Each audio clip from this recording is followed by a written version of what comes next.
pancake na may yema at cheese. Yummylicious. Naglusaw nga ako ng butter sa kawali at nilagay ko na rin ang condensed milk para maluto na ang Yemalicious. Hinalo ko lang po yan mga ka-beautiful ginang hanggang sa maging yema.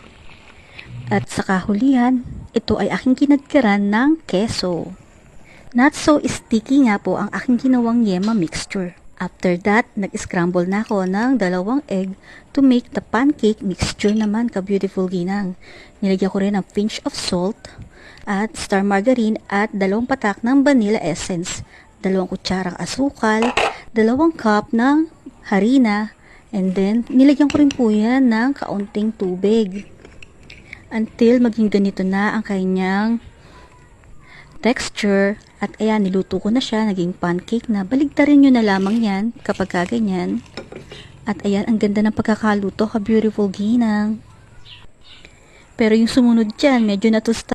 Naging abala kasi ako dito sa yema mixture. Ipinahid ko na siya ngayon dito sa pancake at nilagyan ko na rin ito ng keso.